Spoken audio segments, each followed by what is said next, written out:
We showed the film The Power to Heal back in March on the 18th, and it raised many questions for people about equity in our healthcare system. So we wanted to have a continued discussion which would follow up more in depth on conversations with people in Oregon. So we've designed this to attempt to accomplish that purpose. This evening, Ed Junkins will be our moderator. He'll discuss a little bit more the film, The Power to Heal, and we'll show a brief 5-minute follow-up movie, The Politics of Race and Medicare for All. And this will be followed by some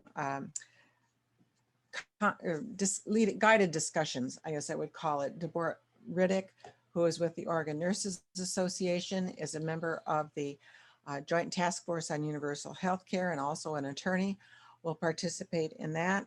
And then we will have some testimonials from individuals in our community. So I hope that you'll find this to be really interesting and that you will participate by asking your questions, and that we'll have a really good exchange of information.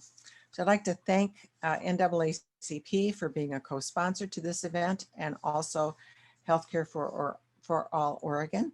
I'd invite you to go to their websites for more information about the organizations. And since we're all holding Zoom meetings, we hope that you'll participate. The NAACP meets on the third Thursday of the month, although this month they are not having a meeting. And Mid-Valley has a meeting on the fourth Monday of every month. And you can find instructions for joining the meetings on the websites. So with that, I will turn it over to Dr. Ed Junkins. Thanks, Ed. Hi, thank you, Karen, and thank you, Mike. It's always a pleasure to work with these two organizations, the NAACP and the healthcare advocates here in the Mid-Valley, both doing some really tremendous work, in particular around tonight's subject, which is health equity as it overlays with racial justice. And as we start to understand some of the chapters of healthcare in the U.S., some of us had the chance to participate in a conversation, a brief conversation, following the viewing of Power to Heal, this documentary by the BLB Films production. Was created in 2018.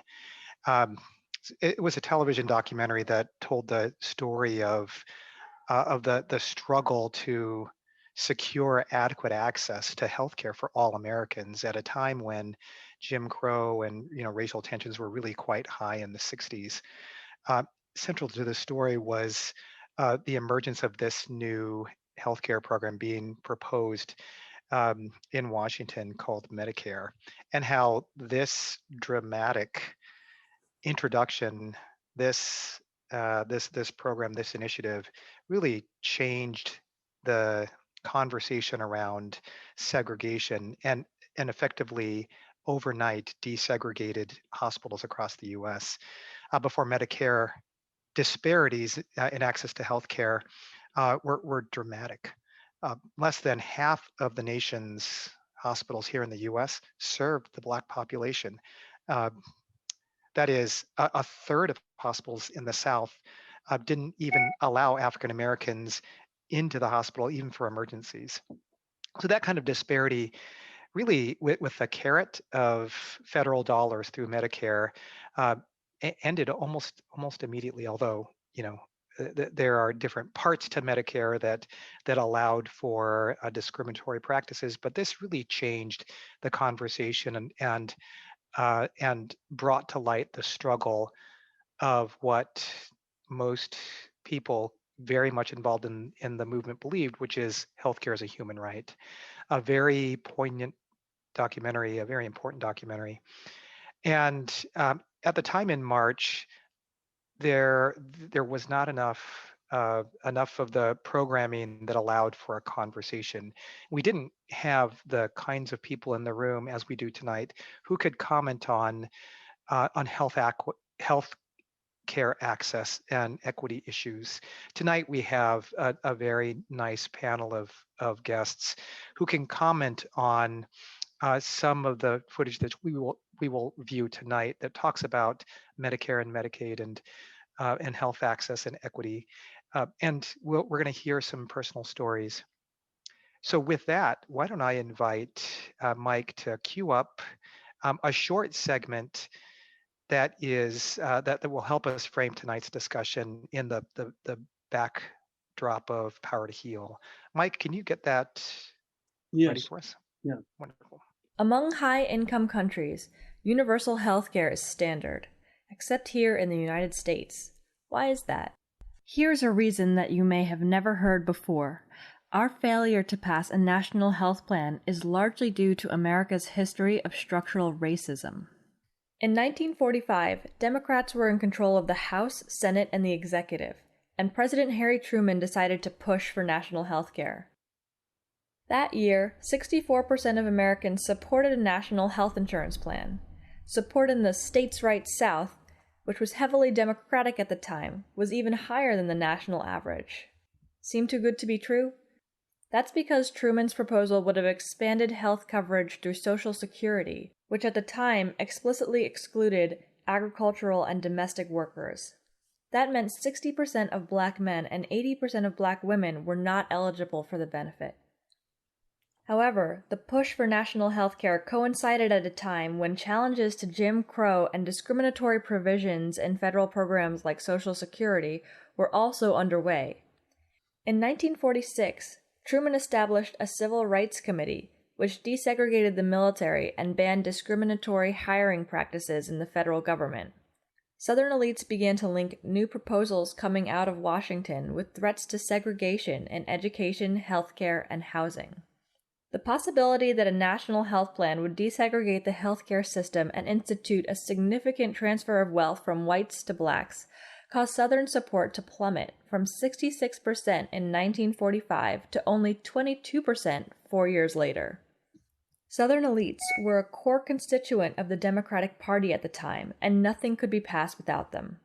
In 1949, around the time every other wealthy country was moving towards universal health care, the Democratic coalition fractured and Truman's plan in Congress died. In 1964, the NAACP won a landmark Supreme Court case requiring hospitals built with federal funds, which was most of them, to desegregate. A few months later, the Civil Rights Act was passed, reinforcing this mandate.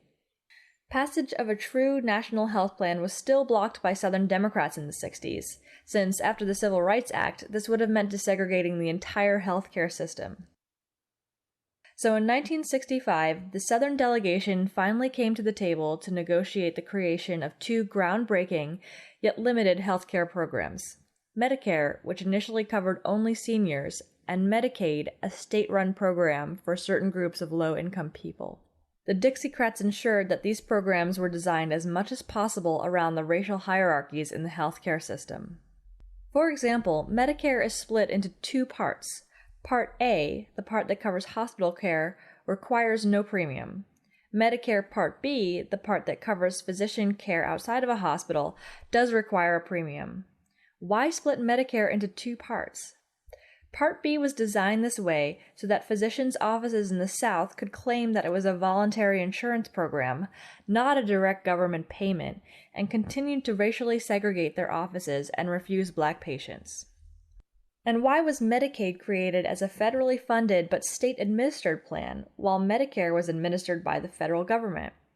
This compromise allowed Southern states to discriminate against low-income people of color in terms of eligibility as well as benefit levels, and this also dramatically slowed the desegregation of nursing homes. While Jim Crow laws no longer exist, the impact of structural racism on our country's healthcare system has been profound. People of color are still overrepresented in states that have poor safety nets and strict Medicaid eligibility requirements, and new waves of immigrants, particularly Latinx, have fallen into these systems of racial inequity created for African Americans. True national health care, like Medicare for All, was blocked by segregationists during the post-war period when the rest of the developed world was establishing healthcare as a right. By the 1970s and 80s, a large healthcare industry and lobby had emerged, making passage of national health care more difficult and likely requiring a massive social movement. It's time to atone for this ugly chapter in our history by building that movement and guaranteeing everyone healthcare from cradle to grave.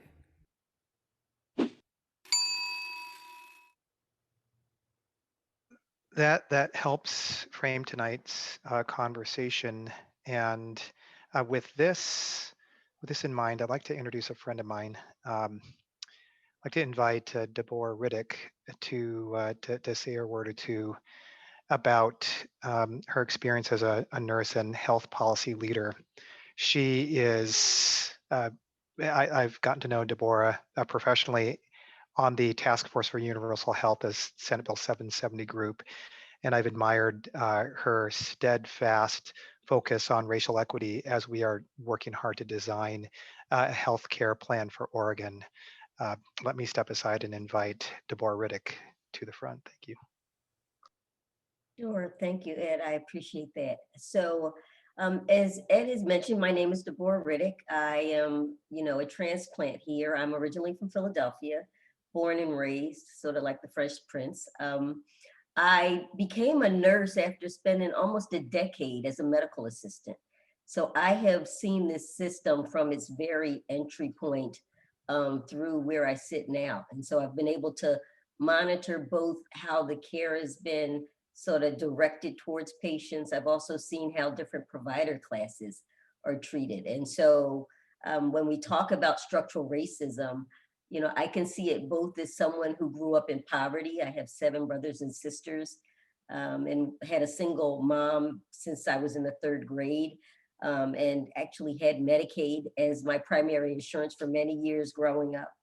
And I've seen, just exactly what that feels like, what it looks like, what the care, how it's extended that way. So this is a real personal journey for me to be involved in this kind of work. I mean, I mentioned that I've been in Philadelphia. I've actually practiced policy in lots of other states as well.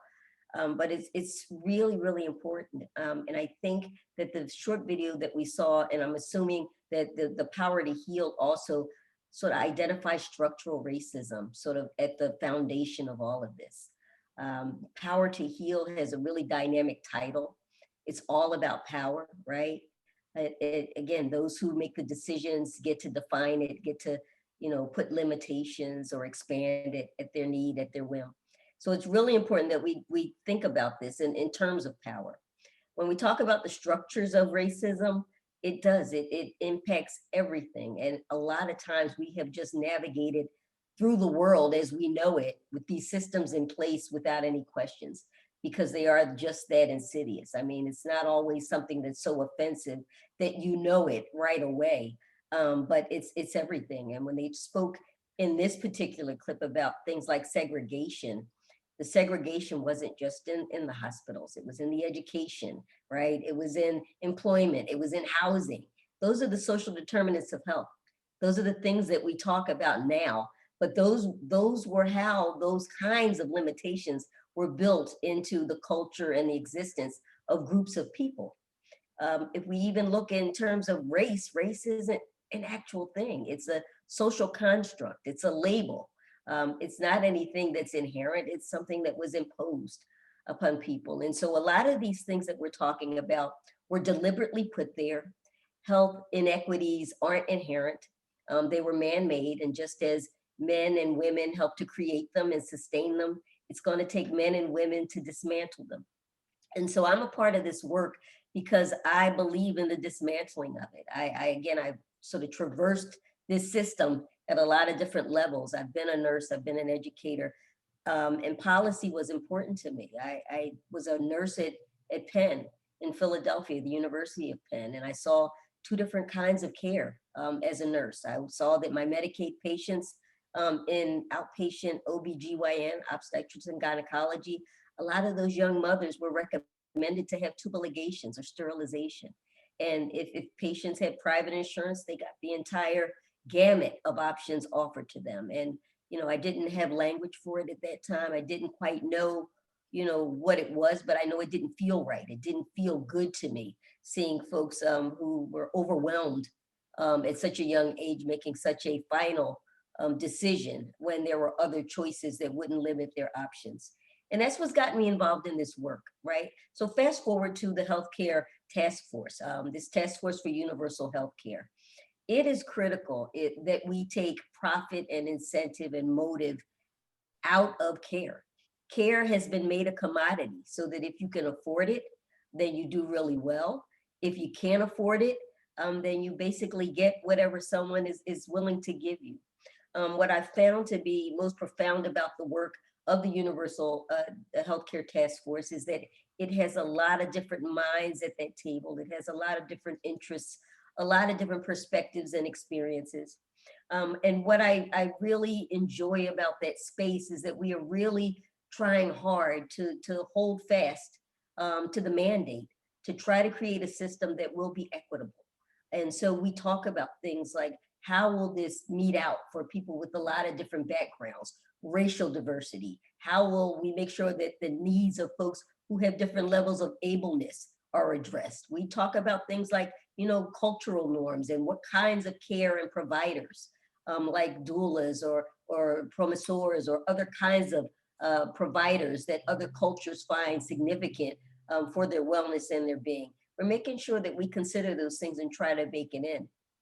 I said a few times that if they build it, they will come. The they being all of us, the community. And so I've also, in many occasions, probably more often than not, said that we need community voices to be a significant part of that conversation. I truly believe that the reason we keep getting it wrong is because we're asking the wrong people the questions. We need to ask the right questions of the right people. And I truly believe community members are experienced experts. You and all of us out there know just where all the broken fissures in this system lie, and that we need to be trusted to know what's in our best interest to build the system of care that we all deserve. And so what do I think about the advocacy part? Because when we talk about power to heal, it's not just power of the decision makers, it's also power of the community. How do we galvanize our power, our individual capacity to make changes, to try to get this universal task force work to fruition so that we all have a single payer, so that the profit is not at the center, and that we, all have the kind of care that we deserve? Well, the first thing we do is we need to figure out who's at the table, and we've got to show up. One said, if you don't get invited, bring a folding chair. I love that for a lot of reasons. Both it shows the boldness, the audacity of being included and including and inviting yourself, but also the mobility in that folding chair says that you're prepared to go wherever those conversations are happening. And I'm truly one of those folks, and I do it a lot. And so I would strongly encourage you to get your folding chair and start taking a seat at those tables. You certainly, you will have to learn at the beginning, but it will over time get to be more and more familiar with you. We also want to talk about things like equity. How do we ensure it, right? We have to talk about from the providers and what they look like to how they perform, the kinds of care that we're all seeking. And again, the translation, and whether that means literally having someone translate another language or it means a cultural translation, which is so very important. I mean, the cultural norms are the things we're going to take home with us once we leave an office or a facility. So if we don't have providers who understand our cultures and our backgrounds, they're missing a huge part of our lives, because we're not just our illnesses and our health. We have a whole life that encompasses all of us, and that needs to be tied into those charts and the treatments that we receive. I think the other thing we need to talk about is, how do we get involved? Well, we can vote, right? We can support legislation like the 770 task force to make sure that it's getting through. We can have things like this town hall. We can tap somebody we know on the shoulder who's not engaged, and we can discuss with them why it's important for them to be engaged. There are just so many ways that I certainly don't have the time today to share all the ways you can get involved, but there are so many folks working on this work, both at the local and the state and the national level, that, depending on your capacity and your interest, there's always some place that you can plug in to help to push us through the finish line, because we all need it. We should all want it. And if we don't, then I think we're just having the wrong conversation. Boy, Deborah, I always learn something, when I listen to Deborah Riddick talk. She's one of these people where if you look around the room and she's there, then it's probably worth your time. It's just this is the group where you want to be. This is the conversation you want to be part of. Thank you very much for your comments. And I will use that metaphor, bring a folding chair. It is the audacity to go where the conversation leads you and to make it clear you're not leaving That's right. until that happens. So thank you for that. And you alluded to community comments and the lived experience. This is really about Oregonians and human rights and Americans who are not being served. Everybody, all community members need to be served, and the community voice, the community perspective, people who live in our communities and among us need to be heard, especially by those of us who are creating policy. We have tonight the privilege of hearing a few stories of how the current health system has affected their lives. I'd first want to introduce my friend Deirdre Green. Deirdre, if you could come off mute and share a few minutes of your experiences and your life journey. Thank you, Deirdre. Hi, I'm Deidre Green. I know a lot of you guys, and I practice as a adult nurse practitioner in Corvallis at Samaritan for 18 years. I retired a year ago. And I'm also chair of our local NAACP Health and Wellness Committee. So some of my personal experiences with healthcare inequities, I can't say I was that involved and knowledgeable about the disparities when I was practicing, but now I go back and kind of look at things, and I'm thinking the healthcare system almost looks to me like a patient. It's like a patient who has underlying condition, and we keep treating the systems like a patient with diabetes, and they have all these different systems that get affected: the cardiovascular system, the nervous system, the GI system. And we continue to treat all the systems, that it affects, but never treat the underlying condition. Like if we don't control the blood sugar with a person with diabetes, then treating all these systems are kind of futile. And that's how I see our healthcare right now. We are not treating the underlying racism. So we have all these systems that are suffering: our education, our judicial, in our healthcare system. So that's just something I start really thinking about over this year, of how we're suffering. And then a couple of my personal experiences, just during the time I was practicing, and even now, is that I attended a lot of educational conferences over the years. It's 500 people, providers, doctors, nurse practitioners, physician assistants.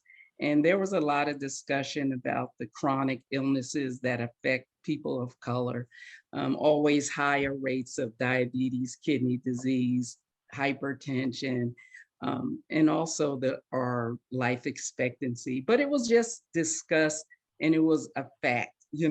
No one asked why. Why is that? There was never any discussion of why. It was just accepted. People of color, this happens to us, and that's how it is. But I even have to admit, I didn't even kind of dig deeper into it. So I think that is one thing, that we just can't have this acceptance of things, that we do have to challenge things. And then a more recent thing was with the COVID, with COVID vaccines, how they came out and they had the phase criteria, and there was no discussion about people who are the most vulnerable getting the vaccine first. It was just get in line. So it did take a challenge, like Deborah mentioned. A few of us had to go to our health you know, the healthcare providers who were providing the vaccines, or the health, like Benton County or Lynn County Healthcare, and ask them, can we, you know, can we like get a cut in line a little? A lot of the kind of the best practices of treating COVID had been built on our backs. Again, you know, it was people of color dying. Now we have best care practices, how to treat it, but you still can't get the vaccine first, you know? So it was a little bit pushing the system to let us, you know, get in line. And I think that some of treating our healthcare disparities is that we're going to have some personal sacrifices. We're going to have to let people cut in line. They allowed us to cut in line a little to get these vaccines. And I mean, 200 or 300 people of color were treated in a week in our local communities. So that was an example. It made me think of pulling up a folding chair and just kind of asking. So I think just us not accepting things, and having some personal sacrifices, understanding this underlying illness of racism, and treating that. When we treat that, that's when we have the power to heal our healthcare disparities. So that's what I was thinking. Yeah, thank you, Deirdre. You say a lot of people in the room know you, and that is true. We are recording this, and it's our hope that, you know, that others are able to view this for some period of time to come. This is an important conversation, and for some viewers, this is the first that they're hearing of things like, you know, race is a social construct. You know, accepting race in medicine. As a physician, you know, Dr. Huntington and I were taught that, you know, African Americans were different, and they were just different. And Ed, you look at their labs differently. You look at their, you know, they have different tolerances to pain. This is what you're taught. In fact, a very recent study out of Virginia studied medical students and residents, gave medical students and residents fictitious patients, and were asked to dose them with pain medications. This was before the whole Oxycontin, the whole opioid outcry. But these students and residents across the board misjudged a person's pain based on the fact that they were African American, and, you know, and then went on to endorse myths about, you know, Black people don't feel pain, or their skin is different, or their tolerance is different. And, you know, race is a social construct. And Deirdre, when you said just accept, I was taught, you know, you just accept that, you know, the kidney function is different. No explanation. That the lung function is different. That the brain capacity is different. You know, where does it end? The truth is, none of that is real, and it's a shortcut. And the underlying condition, as you eloquently put, Deirdre, is racism. And so it is complex. It goes way back. I could spend, in fact, we have 2-hour workshops on the problems with race in medicine in our medical school. We spend a lot of time working with students to try to unpack that and to debunk all those shortcuts, and have students, you know, face what they need to face, which is a person's life story. Thank you very much for your comments, Deirdre. I'd like now to invite Kayla Tebow. Kayla, I'm wondering if you could come off mute and share a little bit of your life story and your journey. Hi, I'm Kayla Tebow. I am Janie Tebow's mom, or not mom, daughter. I'm so sorry. Just kind of my experience, I have had more issues on the insurance side of healthcare, just kind of dealing with lack of being able to go to the need and just kind of have access, especially turning 26. Because before I had, you know, insurance and was able to go see a doctor whenever I needed. And then the minute I turned 26, I just became, you know, sucked into this loophole essentially, where I wasn't eligible for OHP or any kind of the other insurance programs available due to making too much money, even though I really didn't make a whole lot. It's honestly just been kind of a struggle.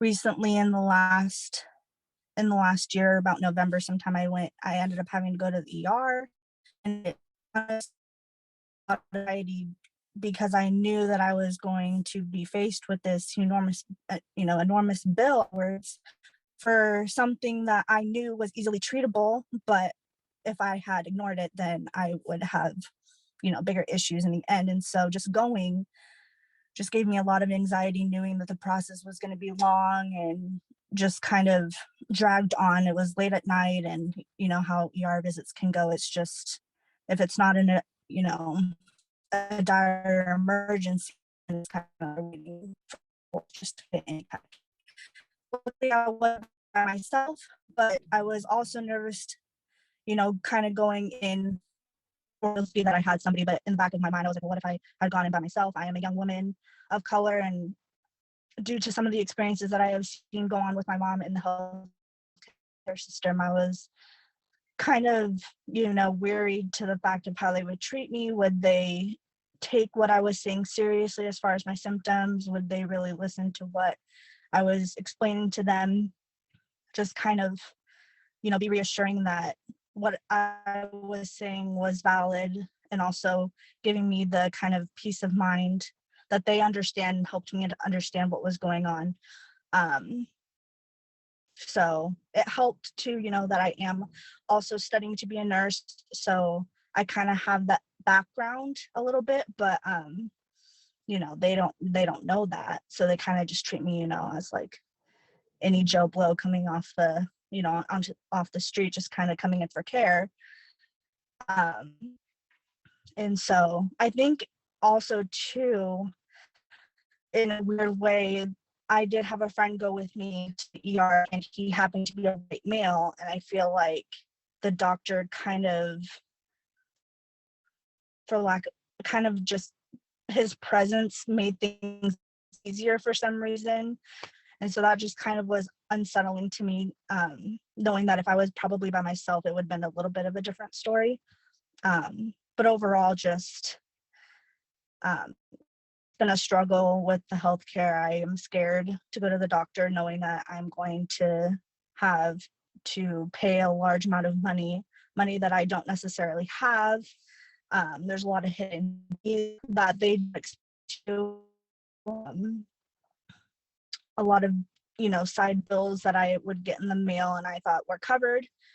So that is just more of, there's a lot of miscommunication, I would say, on all fronts, between providers and patients sometimes.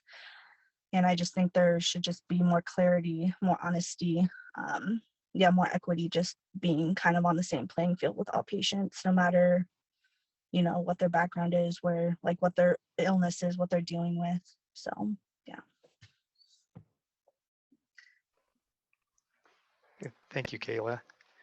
Also, thank you, Janie. Kayla's mom is on the is here tonight watching, and I can relate to having your children be that 26 and older. My older boys now are in that age group, and we encourage them to go back to graduate school so they can get some insurance, so at least they're covered for another couple of years, and then after that, you hope they get a job so they can work and have some coverage. And what would it look like if we didn't have to worry about having to have a job in order to get our health care? Who else in the world has that worry? This is something that's so uniquely our experience here in the US, and it does disproportionately affect people of color. Thank you again for your sharing, Kayla, your experiences. And perhaps we can have more conversations about the fear of going to the hospital or even the emergency department because of those bills and those hidden bills, and the honesty and the transparency of insurance if you have it. again, I'm an emergency physician, and I ran into this kind of stuff all the time. And I want to say, why did you wait so long to come in? But that's Dr. Huntington tells stories of taking care of cancer patients who just waited too long because of making decisions like some of the experiences we're hearing tonight. So let me introduce our last guest. Let me ask Marisabel Governor to come off mute and to share a little bit of her story. Marisabel, it's great to see you tonight. Thank you very much. I have to begin by apologizing to all of you and to thank you for having the kindness and the patience to listen to me. We know so much, every one of you knows so much about the situation that's going on. We don't necessarily act because it's always been this way. So why change it? And what does change require? So when I was asked to speak, first of all, I was told I was only going to speak for 3 minutes, and be careful because I'm very long-winded. And I have stories to tell, thousands of them, quite frankly. And so I said, actually I'm exhausted. So you should get somebody else to talk. I said, no, you do it.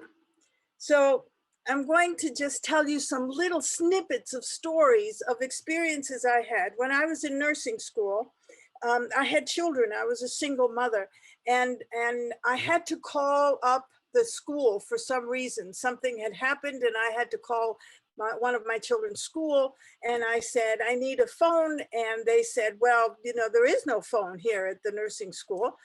You'd have to go and ask one of the professors to let you use their phone. Well, you're a bit intimidated to walk into a professor's office and say, can I use your phone for personal reasons? And they said, oh, no, go across the street, literally across the street, because the medical students have a phone in their lounge. And I said, the medical students? They said, yeah. And I said, why do they have a phone and we don't have a phone in our lounge? They said, Marisabel, be realistic. They're going to be doctors. And I said, expletive deleted.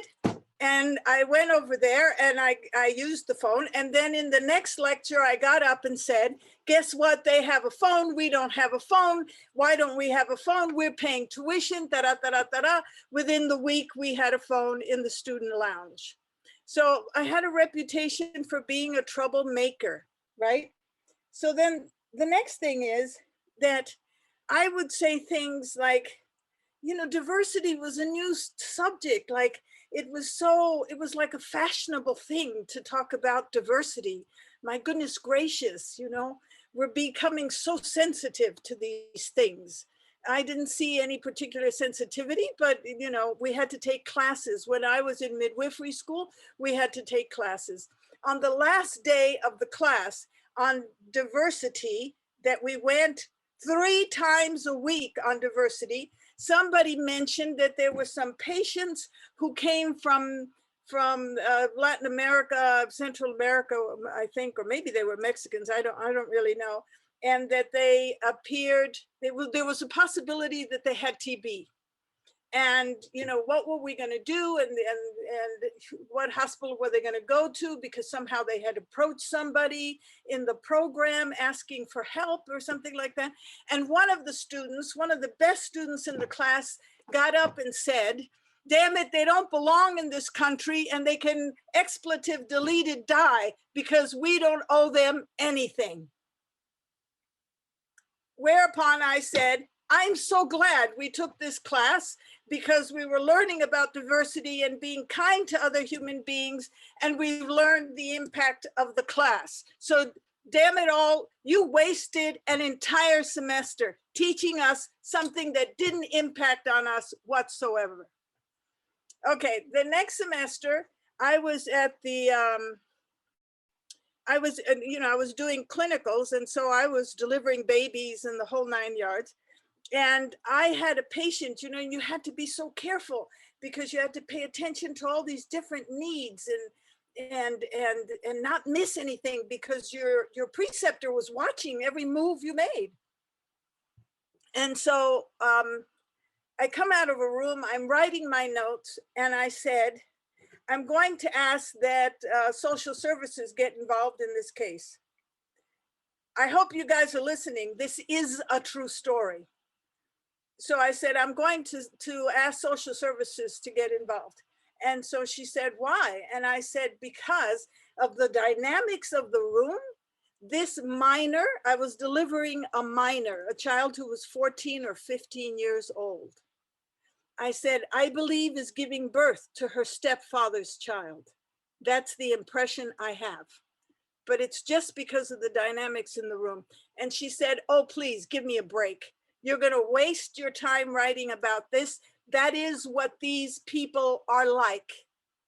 That is what happens among these people. So I said, what do you mean these people? She said, well, obviously these people. And I said, do you mean Black people? She said, you said it. Right now, she's not responsible for what she had just said, right? Because she said, you said it. I said, you don't believe I'm Black, do you? She said, are you Black? And I said, yes, I am. And I want you to know that I have never heard of such behaviors in my life until I reached adulthood in the United States. And so I think it's important to get social services involved because I do not believe it has to do with melanin. This is another issue, and we need to address this issue. And how dare you insist that this is an issue because of my melanin, my entire family, and everybody who came before me. Guess what happened to Marisabel? I was not able to finish midwifery school because I was incompetent and addressed my preceptor inappropriately.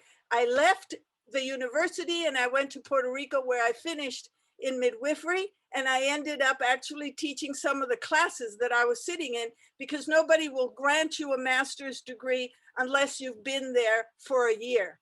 And what are you going to do? Just sit around and do nothing? So you have to attend classes. That's what they do. So I did. But it was because I didn't address my professor appropriately, because I called her on her racism. This is what these people do. Mind you, this is the same professor who's teaching us about diversity, who's teaching us to be sensitive to the demographics that we work with, the needs of people, the diversity. And this is what happens when I said, hey, just a second here, I'm not allowed to finish. While I want you to know that I finished with 2 master's degrees, which I got simultaneously, and I had a 3.7, but I could not finish in midwifery. So I'm insignificant ultimately. It's the structure, it's the system that keeps this attitude going. You cannot treat somebody who isn't on the same level with you fairly. You can't give them health care. You can't see to all their needs. You look at the melanin and then you decide that they have issues of diabetes and this and that. In a class, the professor said, Blacks have high blood pressure issues.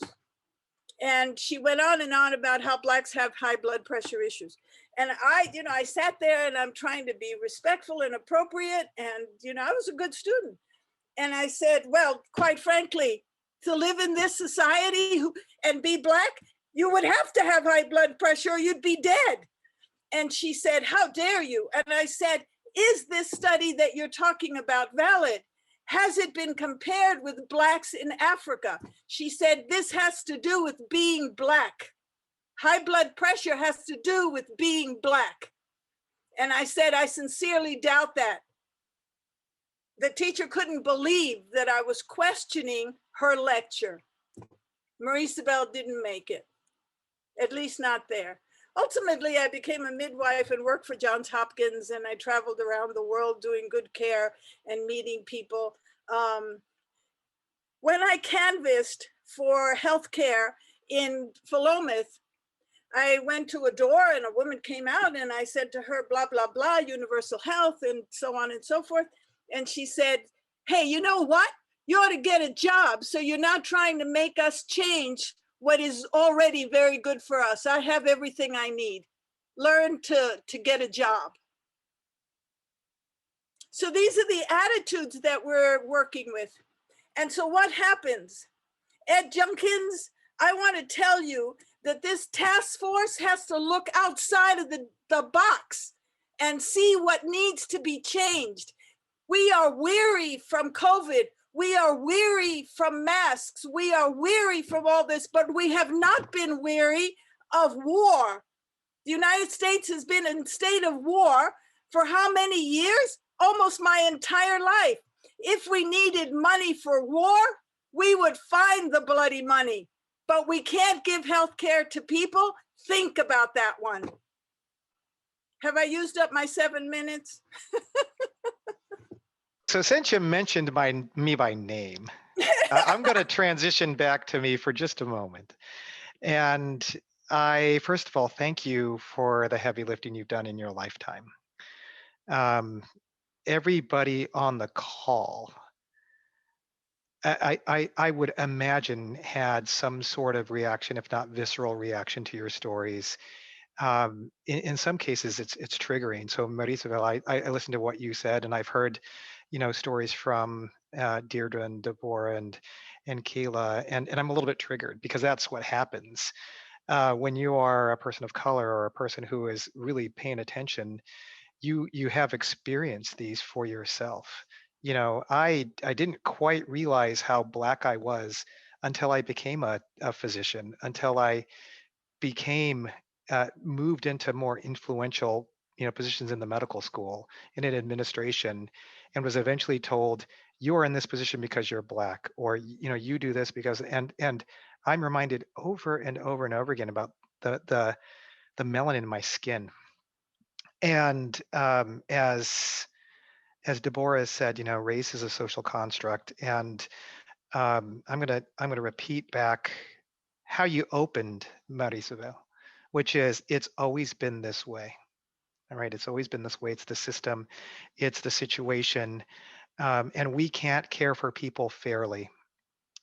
I'm going to echo what Deborah said, which is, with the work in the task force, we need to look outside of the system, because you can't fix the master's house with the same tools that we're used to build it. So we have, so Deborah reminds us all the time, are we doing this? Are we essentially doing this with the same tools that got us here? Our friend Glendora Claybooks reminds us the same thing. We can't look at this the way it's been looked at, because we're going to end up right back where we were. And you took all of your 7 minutes. I would have loved to have heard more stories, Marisabel. I'm very glad that you got your degree. I'm gonna go in the direction that Marisabel set up for us, which is the not only the learner experience. So we heard about her experience as a student in healthcare, but also this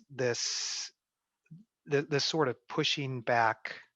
So we heard how she tried to push back and tried to, within the system, say, that's not right. How can we do this? We can't do this fairly given these constraints. How can you teach us diversity if you yourself can't recognize it? That's pushing back. That's bringing a chair in and sitting down and saying, I'm not going anywhere.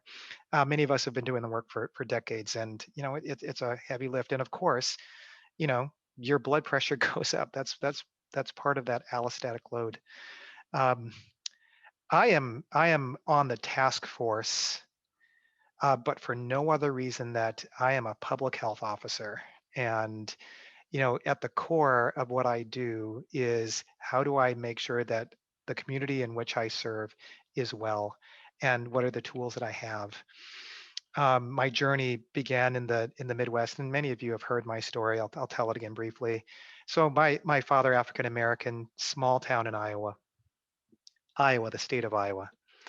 My mother is a Filipino nurse, a labor and delivery nurse, who really took no guff from any resident or any student. Of course, when she came from the Philippines in the 50s, they were mostly white males. who she pushed back on. She was one of those people, like all the nurses that I'm seeing on this call tonight. And my four sisters and I were very much imprinted by her. After going to school at the University of Notre Dame, I went to Johns Hopkins. So Marisabel, maybe we crossed paths in Baltimore. But I was at Johns Hopkins for medical school and residency in pediatrics.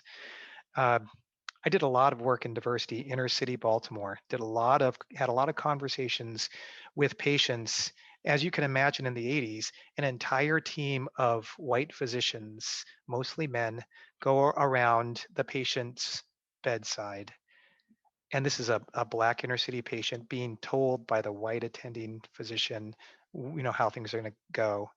Everybody turns and leaves. This patient has not said a word. Why would he? He is part of this system where you don't push back. You're just only as we are leaving, I hear this patient, calling for me, the one person of color on the team. I'm now having a conversation with this patient, essentially talking about, is all of this experimental? Now, why, in the 80s, are Black patients worried about being experimented on? Because there's a history of the system experimenting on Black. There is so many problems that need to be managed. As I learned as a medical student, as a resident working in inner city Baltimore, with premature deaths and injury and sexually transmittable infections and teen pregnancy, and where do you begin? I was commissioned as an officer, and I worked for the U.S. Public Health Service on the Navajo Reservation for years. And mind you, this is a universal healthcare system. There are no bills. There's open access, free access to all hospitals, all clinics. If you carry a beneficiary card and have an ID number, you are entitled to all of the care and services and pharmaceuticals. And what were the outcomes on the Indian Reservation? The Indian Reservation had terrible outcomes in teenage pregnancy and substance abuse and trauma and domestic violence. Because, as Marisabel said, it's the way it is. It's what they do. But that's not, that's a shortcut. That is how we perpetuate the problem. There are people on the task force who think like this. In fact, we frequently have conversations about social determinants of health and upstream, fixing the vagaries of our healthcare system and reimagining those parts of it. That's why I joined the task force. I spent years ascending in the academic administrative wing of the medical school in Salt Lake City for about 15 to 20 years, and eventually was the dean of students, and then recruited to Oregon to be the academic dean of the new medical school in Lebanon, where I presently am the senior associate dean. I still am a pediatrician and an emergency physician, and teach medical students about prevention and wellness and the relevance of the patient's story. And I learned very quickly to stop doing what I was taught, which is to start the patient presentation with the race. I was taught to say, this is a 43-year-old Black woman who comes in with, remember how we were all used to say that? All that does is that sets up all the biases and all the scenarios. And of course, you're not going to worry about that lab because look, they're Black. They can handle, they don't need pain medications because I've already told you. I've set that up. And so we have worked to change all of that. We have a very vibrant diversity, equity, and inclusion curriculum. And it's our medical students, chapters, the White Coats for Black Lives, our medical students, our Latino Medical Student Association, our SNMA students who are pushing back, who are really holding us accountable because they are tired of what they're being taught. Marisabel, if you spoke the way you spoke, how many years ago now, you would be in a crowd of students. You'd probably be in a long line of students waiting to tell that same professor the same thing. It's very refreshing, and we have miles to go. So the work of the task force is important and unique. And we have an opportunity, almost certainly the closest opportunity in the country to put something in place. I see some friends of mine on the task force who are sitting in on this call, and my hope is that this recording will be shared with other members of the task force. The members of the task force were, as most of you know, were nominated and then appointed. So I was approached by Mike and others in 2019 to submit a nomination packet, and at the same time we were trying to develop a chapter, a student chapter of the National Health Physicians for Healthcare, National Healthcare, which we now have in our Lebanon Medical School, and I'm the advisor for this Student for National Healthcare Program chapter. And that group and the healthcare advocates group here in the Mid-Valley really pushed my nomination. Eventually I was selected, and then I was elected to serve as the co-chair or the vice chair with Bruce Goldberg. And we have culminated nearly about 10 months of straight work. We were slowed by the pandemic. We started up finally in late July and have been meeting several times a month since July. And now we've got a proposal that we are getting ready to vote on a draft over the next final 2 meetings of this legislative session. Senate Bill 428, if it is funded, where it's currently being considered in Ways and Means, if that's funded, then the work of the task force will be extended through January, where we will be allowed to take the draft, which we are nearly finalizing, and bring that before communities, as many communities as we can, this very community, communities across the state, to get feedback. Not a rubber stamping move, to get credible and substantial feedback. It's the best chance that you have to influence the decisions that have come out of 10 months worth of work, lots of expertise and lots of questions. Have we hit the mark that, Deborah, have we taken the challenge to reimagine it the way that Deborah and others have asked us to do? That remains to be seen. We need the perspective of people like those on this call and who may be viewing this. So a lot of work that's been done on the task force, a little bit of my journey into the task force and why I joined, because ultimately I can take care of one patient at a time. I can take care of 100 medical students at a time and hope that they go and influence structural change in the system. I can work with city council and improve roads and safety and access to healthy foods and safe housing.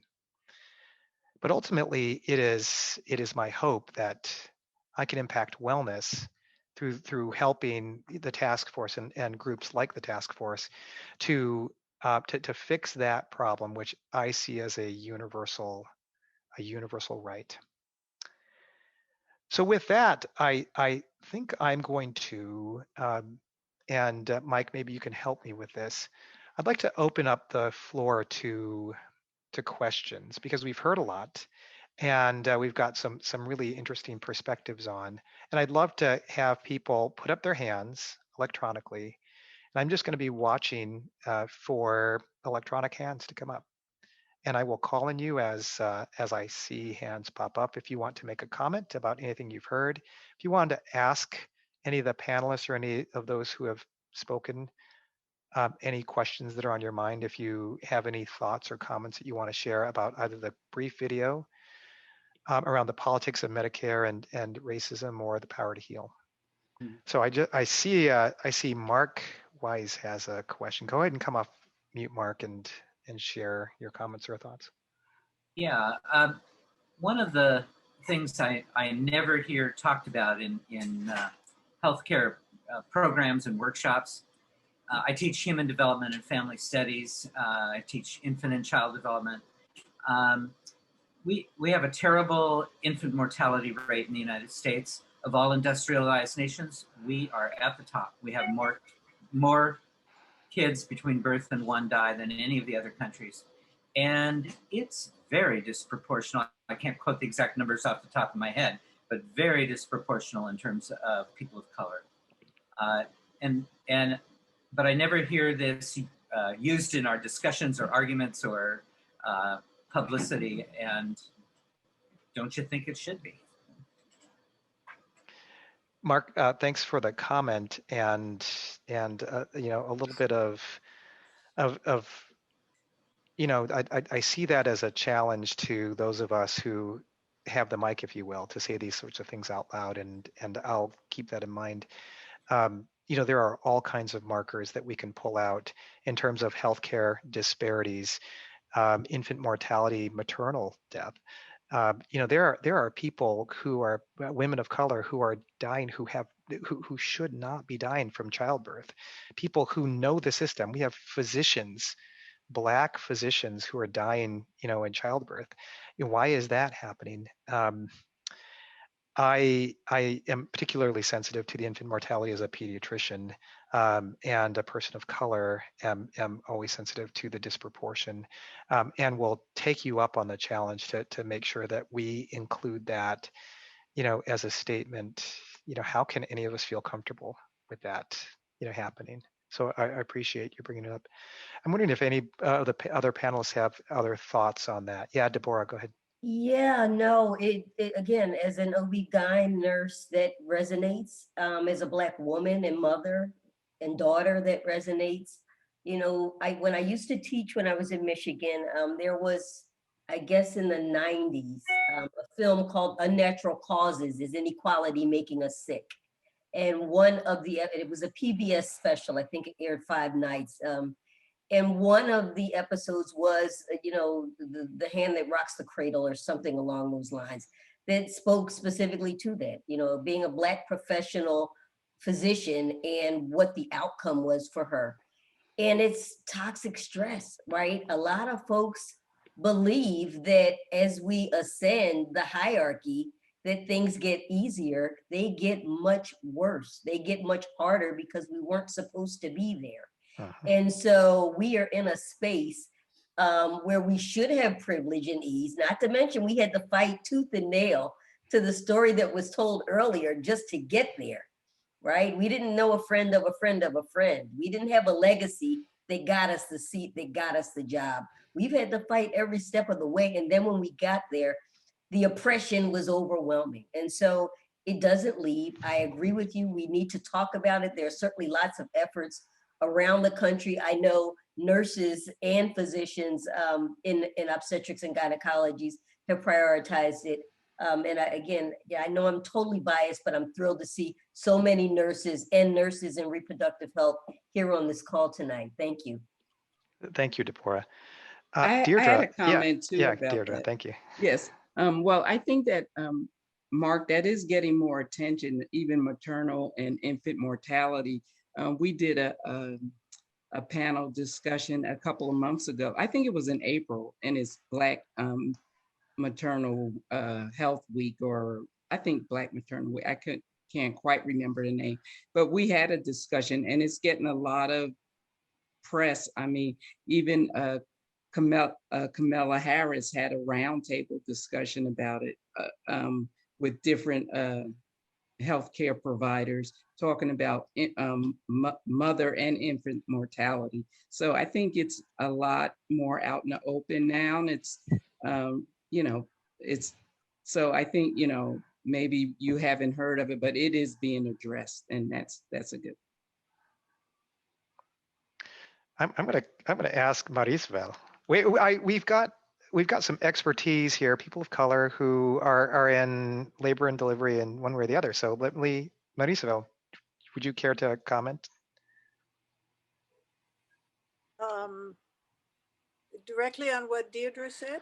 Directly on the, you know, why are we as a system comfortable with the infant mortality that is in this country, which is at the top of developed countries? Why are we comfortable with that, and the disproportionate percentage of babies of color who are in this group of infants dying, you know, this premature infants?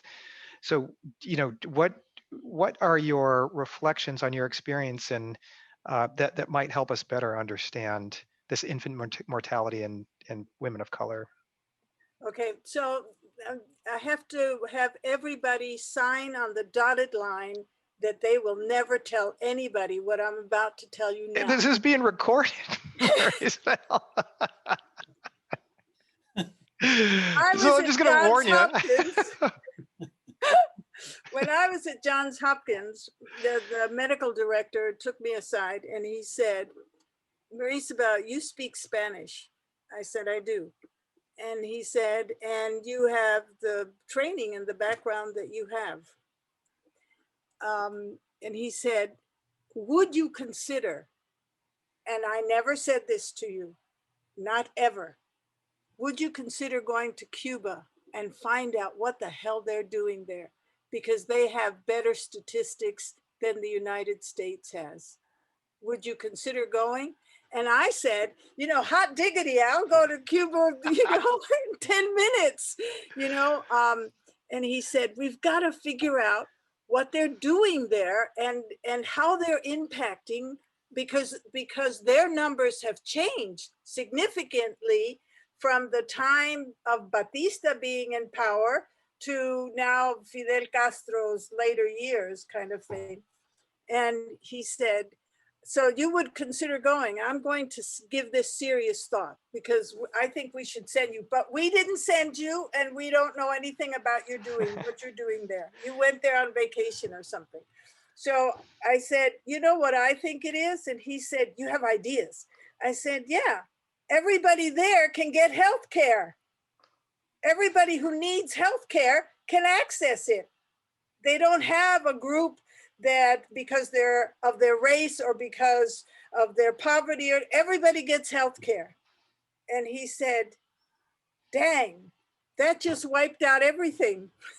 You don't have to go to Cuba because we're not up for that stuff, giving health care to everybody. We started to see some of the origins of that in those documentaries that we started this conversation with, right? Yeah. There was a chance, we had the opportunity to reverse that. So I was in Costa Rica with my family. We were doing public health research with several other teams called One Health. Anyways, we were down in Costa Rica a couple summers ago, and we were just fall down impressed with the outcomes they were having, not only in healthcare, but in literacy and in the attainment of education. And Marisabel, guess what they don't have? A, they have universal health care. B, they don't have an army. You can get a t-shirt that says Costa Rica, army free since 1943.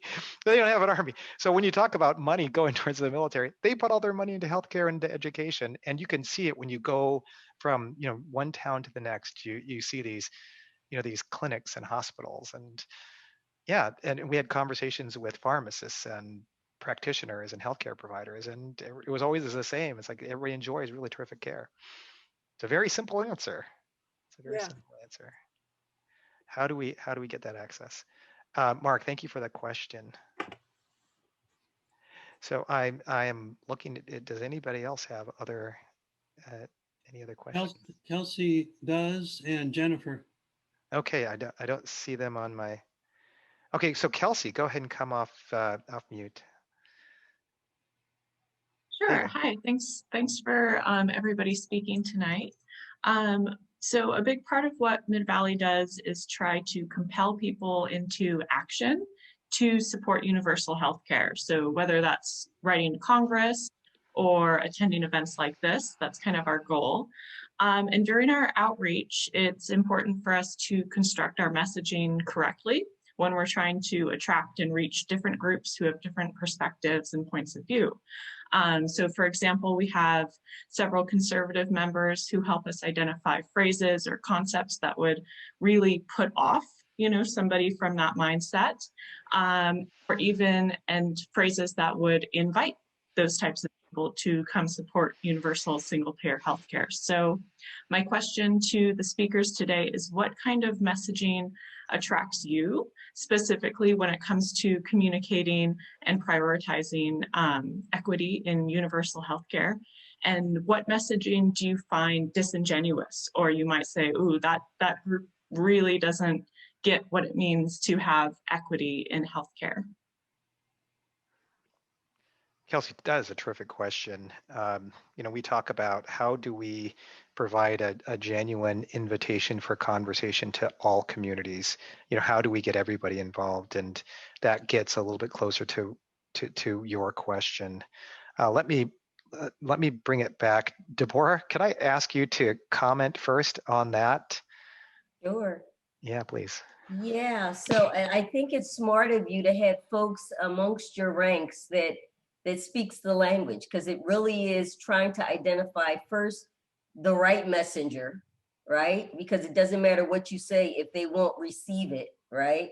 A lot of times I can't go in, I got to send my message through someone who doesn't look like me, right? To not be off-putting. It's sad, but it's true. So you have to find the right messenger. You do have to find the right message. And you also have to do a little bit of homework on whoever your intended target is, right?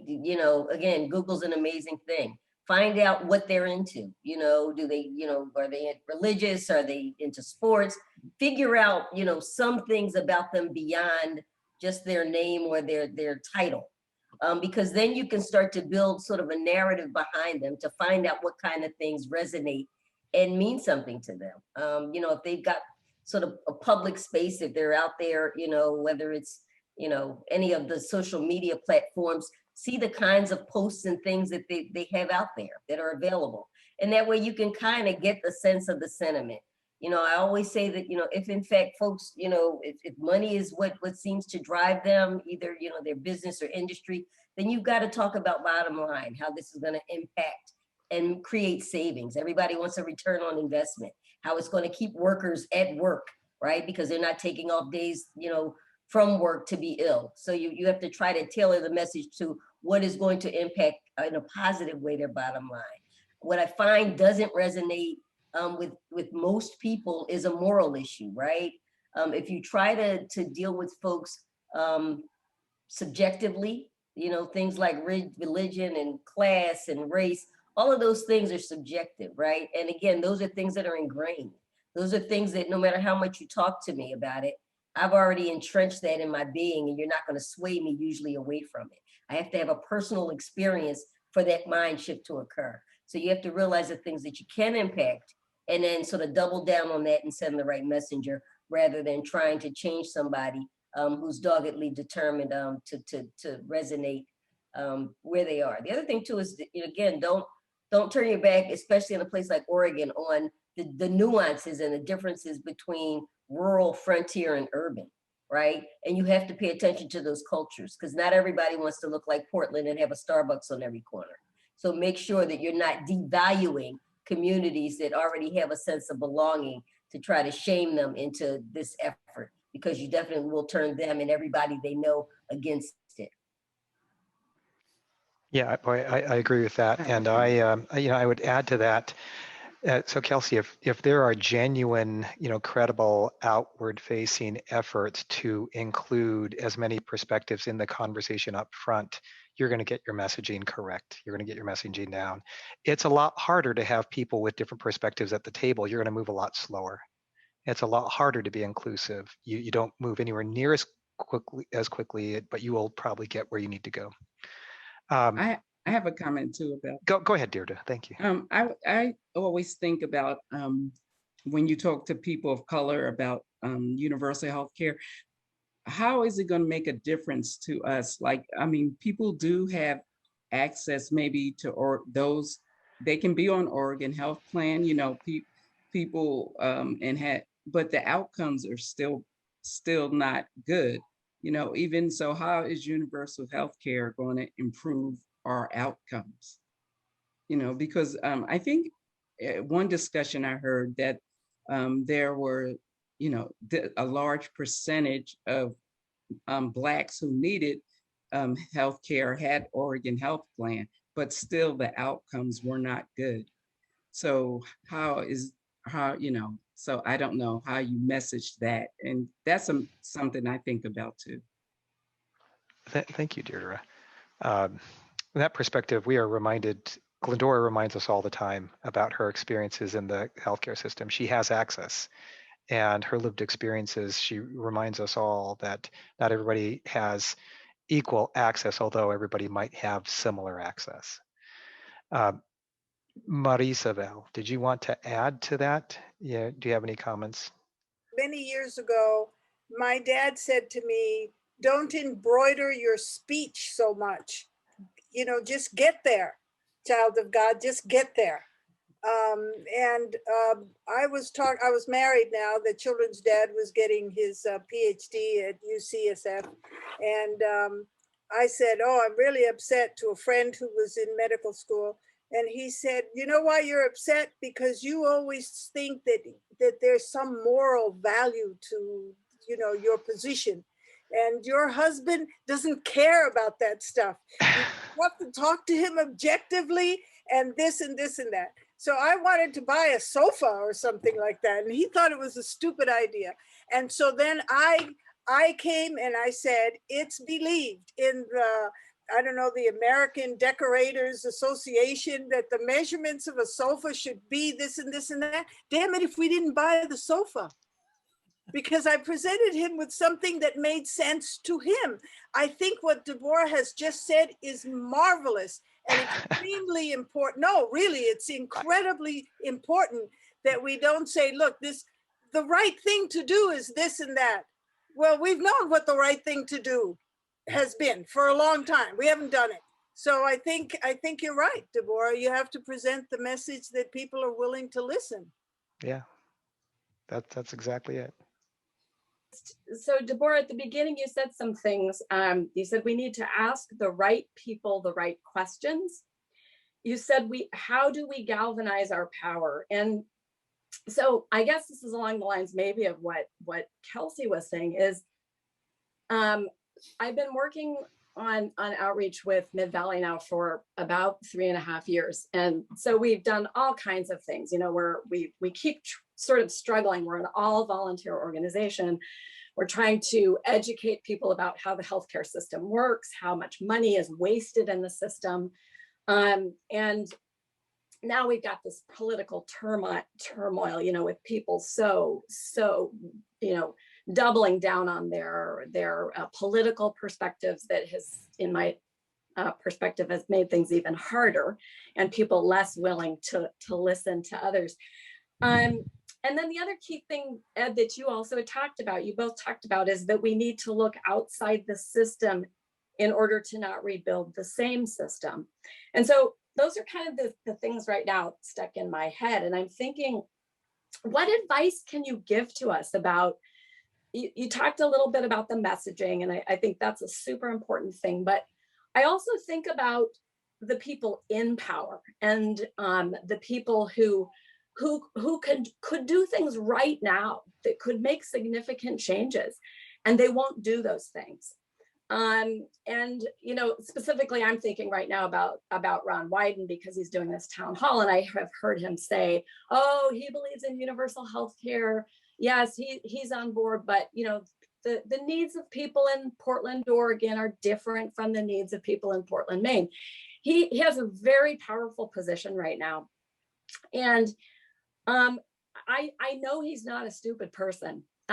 He clearly has to understand that a single payer risk pool would be far better for most people in this country. And yet he won't budge on his position. And so that's discouraging to me, because I think in most other realms, he works pretty hard for Oregon. And so I just want more advice, tips on how do we get more people involved who maybe are outside the system? How do we get those people involved? And then how do we deal with the people who are in power to get them to listen?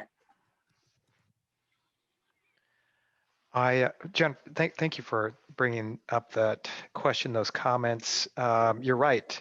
people in power have the power to change the narrative or influence the narrative. And especially him, where he sits, right? The committees that he sits and the senior leadership positions he holds. And, you know, as we started this call, you shared with us, a group of us, that you have the opportunity to speak to the man. You know, take advantage of that moment. Does any of the speakers, I think we have just a minute to respond to Jennifer. Anybody have any thoughts? Deirdre, did you have anything that you wanted to say out loud in response to that? You know, it's a big chunk that was put on the table, and that is, you know, how do you expand your perspective? How do you get more people to the table? You know, I see a spectrum of faces and perspectives. It needs to be doubled and tripled, and this is Corvallis. This is Mid Valley. I've been told by members of the task force that we are ground zero in the fight for universal health care. People look at us as the movers and the shakers of ground zero, or at ground zero of making this happen. And we are asking the question, how do we galvanize? Deborah, any closing thoughts as we begin to wrap things up? Yeah, so thank you for that question. So regarding Ron Wyden, I say this about all politicians, we are their employers, right? And so to the extent that we are unhappy as employers, we have to make that known. And we need to make it known, you know, very strongly, like our bosses would do to us, right? And so if you flip the narrative and understand that they work for us and we really are those folks, then we sort of change our mindset in terms of our vulnerability and our inability to try to get some movement on it. It's going to take a broader statewide effort. In terms of how you impact folks locally, again, it's going to go back to, you know, for me, data is everything. If you've tried some kinds of efforts and they have been only marginally successful, how marginal? Like, was it 10 or was it 200? And then again, to sort of map out your parameters and start chipping away at areas where you don't have any density. Try to find one or two key folks there, you know, who can give you, if not, you know, flip the numbers, but to give you some insights. Just like we had this conversation, what kinds of things would be able to be leveraged to at least get them to stop long enough to listen. It's not going to be easy in a state like Oregon. It's just not. I mean, the polarization from DC has impacted everywhere. So it's not just Oregon, but it is unique in Oregon. And that's just a reality. So, you know, you may not get your entire county to flip. If you can, you know, get a small fraction, you know, that would add to some of the other more progressive folks, you know, then we've disrupted the balance. So, you know, don't think that you've got to turn your entire community over. Just, again, keep chipping away at it. You're making a difference. Folks are still showing up. But you do have to start tracking your data and trying to figure out new strategies. And that's going to take, you know, maybe somebody, not me, but somebody like me, to sort of sit down and spend some time to figure out what you're doing and try to offer some solutions. Now, I was just joking when I said not me, possibly. We're in session now, but, you know, I might be open to having some conversations. Yeah. Thank you, Deborah. We are at time, and I wanted to again thank the organizations, the NAACP, and the Mid Valley Healthcare Advocates for putting this on. Jennifer, and Mike and Karen. I'm going to hand it back over to you, Karen. It's been a pleasure hosting this event. It's been a pleasure moderating this event, and thank you to Deirdre, thank you to Deborah, Marisabel, and to Kayla for their contributions as well. Karen, it's all yours. Thanks, Ed. Well, and my appreciation to all of you who participated in this, not just as speakers, but also as attendees. I think this has just been a really wonderful conversation that we've been able to have, and I hope it's one that we will continue at some point in the future before too long. Again, I'd invite everyone who is here to join in with Mid-Valley Healthcare Advocates, mvhca.org. Our meetings are the fourth Monday of the month, so our next meeting is on the June 28th. We're in June already, which is kind of amazing.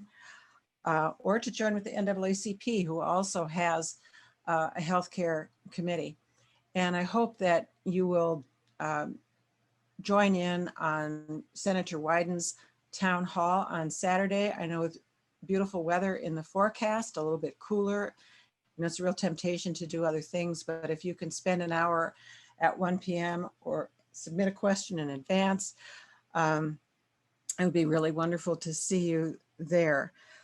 I think we've gotten some wonderful ideas about how we might do our messaging, and a lot of things to think about tonight. But the real question is, how will universal health care make a difference for people of color, improve the outcomes for everybody who is not insured in this country, which are far too many people for a place that I grew up thinking was progressive and industrialized and that we were all well. And I find out in my old age that we're not. Very disturbing after many years of fighting a lot of battles as a student and as a lawyer. It's a very slow, tedious process, but we have to keep going. That's all I can say. We have to do it. So thanks to all of you who are doing it. And I guess that's it for tonight. Until we can meet again. Thank you. Thank you. Bye-bye. Bye.